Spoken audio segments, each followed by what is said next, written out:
ನಮಸ್ಕಾರ ವೀಕ್ಷಕರೇ, ನೀವು ನೋಡ್ತಾ ಇದ್ದೀರಾ ಪಬ್ಲಿಕ್ ಡಿಮಾಂಡಿನ ವಿಶೇಷ ಕಾರ್ಯಕ್ರಮ. ಇವತ್ತಿನ ಒಂದು ವಿಶೇಷ ಕಾರ್ಯಕ್ರಮದಲ್ಲಿ ತಮಗೆ ನಾವು ಹೆಸರುವಾಸಿಯಾಗಿರುವ ಒಂದು ದೇವಸ್ಥಾನವನ್ನು ತೋರಿಸ್ತಾ ಇದ್ದೀವಿ. ಹೌದು, ಹಿಂದೂ ಮುಸ್ಲಿಮರು ಸೇರಿ ಭಾವಿಕತೆಯಿಂದ ಆಚರಣೆ ಮಾಡುವ ಜಾತ್ರೆ ಅದು. ಹಲವಾರು ವಿಶೇಷತೆ ಹೊಂದಿರುವ, ಅದರಲ್ಲೂ ಬಹಳಷ್ಟು ಪವಾಡಗಳನ್ನು ನಡೆಯುವ ದೇವಸ್ಥಾನ ಅಂದರೂ ತಪ್ಪಾಗಲಾರದು.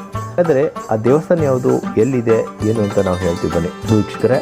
ಇದು ಧಾರವಾಡ ಜಿಲ್ಲಾ ನವಲಗುಂದ ತಾಲೂಕಿನ ಯಮನೂರು ಇರುವ ದೇವಸ್ಥಾನ, ಚಾಂಗದೇವ ಮಹಾರಾಜ್ ಅವರ ದೇವಸ್ಥಾನ. ಹೌದು, ಚಾಂಗದೇವ ಮಹಾರಾಜ್ ನೂರಾರು ವರ್ಷಗಳ ಹಿಂದೆ ಚಾಂಗದೇವ ಮಹಾರಾಜರು ಈ ಗ್ರಾಮದಲ್ಲಿ ನೆಲೆಸಿದ್ದರು ಎಂದು ಪ್ರತೀತಿ ಇದೆ. ಇಲ್ಲಿ ಬರುವ ಭಕ್ತಾದಿಗಳು ಹೇಳುವ ವರಗಳನ್ನು ನೀಡುತ್ತಾ ಹೆಸರುವಾಸಿಯಾಗಿರುವ ಈ ಒಂದು ಊರು ಯಮನೂರಿನಲ್ಲಿರುವ ಚಾಂಗದೇವ ದೇವಸ್ಥಾನ. ಹೌದು, ಈ ಚಾಂಗದೇವ ದೇವಸ್ಥಾನದಲ್ಲಿ ಹಿಂದೂ ಮುಸ್ಲಿಮರು ಸೇರಿ ಭಾವುಕತೆಯಿಂದ ಈ ಒಂದು ಜಾತ್ರೆಯನ್ನು ಆಚರಣೆ ಮಾಡ್ತಾರೆ. ಈ ಒಂದು ಮಾರ್ಚ್ ತಿಂಗಳಲ್ಲಿ ಬರುವ ಈ ಒಂದು ಜಾತ್ರೆಯಲ್ಲಿ ಸಾವಿರಾರು ಭಕ್ತಾದಿಗಳು ಇಲ್ಲಿ ಬಂದು ತಮ್ಮ ಬೇಡಿಕೆಗಳನ್ನು ಇಟ್ಟು ಹೋಗ್ತಾರೆ. ಆ ಒಂದು ಬೇಡಿಕೆಯನ್ನು ಆದ ನಂತರ ಬಂದು ದೇವಸ್ಥಾನಕ್ಕೆ ಸಕ್ಕರೆಯನ್ನು ನೀಡ್ತಾರೆ. ನೀವು ಇಲ್ಲಿ ಜಾತ್ರೆ ಟೈಮಲ್ಲಿ ಬಂದರೆ ನಿಮಗೆ ನಿಲ್ಲಿಕ್ಕೆ ಜಾಗ ಸಿಗಲ್ಲ, ಒಂದು ಸಾವಿರಾರು ಭಕ್ತಾದಿಗಳು ಇಲ್ಲಿ ಬಂದಿರುತ್ತಾರೆ. ಸೊ ಈ ದೇವಸ್ಥಾನದ ಒಂದು ವಿಶೇಷತೆ, ನಮ್ಮ ಜೊತೆಗೆ ಈ ಒಂದು ದೇವಸ್ಥಾನದ ಅರ್ಚಕರು ನಮ್ಮ ಜೊತೆಗೆ ಮಾತಾಡ್ತಾರೆ. ಹಾಗಾದರೆ ಈ ವಿಡಿಯೋನ ಪೂರ್ತಿ ನೋಡಿ ವೀಕ್ಷಕರೇ.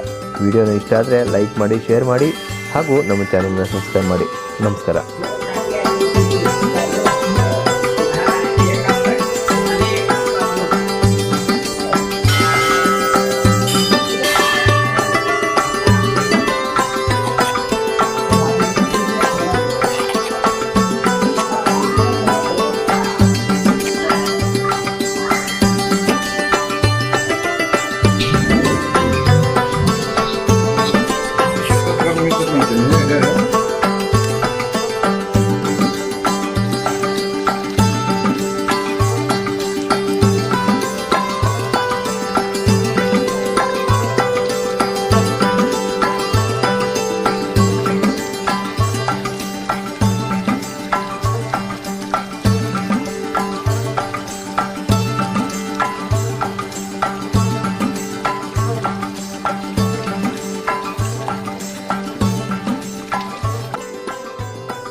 ಹೆಸರು ವಿನೋದರಾವ್ ಬರ್ಗೆ ಅಂತ ಹೇಳ್ರಿ, ಅರ್ಚಕರು, ಚಾಮುಂಡಿ ದೇವಸ್ಥಾನ ಅರ್ಚಕರು.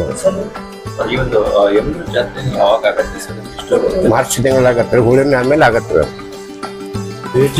5 ದಿವಸ ಜಾತ್ರೆ ಇರುತ್ತೆ, ಉತ್ಸವ ಇರ್ತದೆ.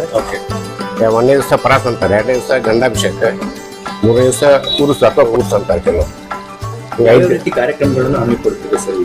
ಇಲ್ಲೇ ಗಂಧ ದಿವಸ ದೇವರು ಹೊಳಿ ಹೋಗ್ತಾರೆ ಬೆಣ್ಣೆ ಹೇಳಕ್ಕೆ, ಅಲ್ಲಿ ನೀರು ತಗೊಂಡು ದೀಪ ಕೊಟ್ಟಿರ್ತದೆ. ವಿಶೇಷತೆ ಇತ್ತು. ಸೊ ಇಲ್ಲಿ ಒಂದು ಬಂದಂತ ಭಕ್ತಾದಿಗಳು ಬೇಡಿಕೊಂಡ ವರಗಳನ್ನು, ಸೊ ಒಂದು ನದಿಯಲ್ಲಿ ಸ್ನಾನ ಮಾಡದಂತ ಬಂದಂತ ಭಕ್ತಾದಿಗಳು ಬಹಳ ಕಷ್ಟಗಳನ್ನು ನಿವಾರಿಸಿದಂತ ದೇವರು. ಸೊ ಅದ್ರ ಬಗ್ಗೆ ಏನ್ ಹೇಳ್ತಾರೆ? ಈಗ ಬೆಣ್ಣೆ ಸ್ನಾನ ಮಾಡೋದ್ರಿಂದ ಚರ್ಮದ ಯಾವ್ದಾದ್ರು ಇದ್ರು ಚರ್ಮದ ಎಲ್ಲ ವಾಸಿ ಆಗ್ತೈತಿ. ಅಲ್ಲಿ ಸ್ನಾನ ಮಾಡೋದ್ರಿಂದ ಎಲ್ಲ ಎಲ್ಲ ಕಷ್ಟಗಳು ಇದ್ರು ಇದಾಗ್ತೈತೆ. ಆಮೇಲೆ ಬಂದು ಬೇಡ್ಕೊಂತಾರೆ, ಹರಕೆ ಬೇಡ್ಕೊಂಡ್ರೆ ಯಾವುದೇ ಹರಕೆ ಇದ್ರು ಅವ್ರು ಬೇಡ್ಕೊಂಡು ಹೋಗ್ತಾರೆ ಮೊದಲು. ಆ ಬಂದಾದ್ಮೇಲೆ ಸಕ್ಕರೆ ಕೊಡ್ತಾರೆ ದೇವ್ರಿಗೆ. ರಾಯಚೂರು, ಕೊಪ್ಪಳ, ಗಂಗಾವತಿ, ಗುಲ್ಬರ್ಗ, ಸುತ್ತಮುತ್ತ ಎಲ್ಲ ಬರ್ತಾರೆ. ಹಾವೇರಿ, ಇತ್ಲಾಗ ದಾವಣಗೆರೆ. ತಾವು ಅರ್ಚಕರು ಒಂದು ಸೇವೆಯನ್ನ ಸಲ್ಲಿಸೋದು ಎಷ್ಟನೇ ವರ್ಷದಿಂದ ಸೇವೆಯನ್ನು ಸಲ್ಲಿಸ್ತಾ ಇದ್ದೀರಿ ಸರ್? ನಮ್ಮ ಹಿರಿಯರು ಬಂದ್ರೆ 11ನೇ ಶತಮಾನದೊಳಗೆ ಅವ್ರಿಂದ ನಡೆಸ್ಕೊಂಡು ಅಲ್ಲಿಂದ ಇಲ್ಲಿವರೆಗೂ ನೀವು ಸೇವೆಯನ್ನು ಸಲ್ಲಿಸ್ತೀವಿ.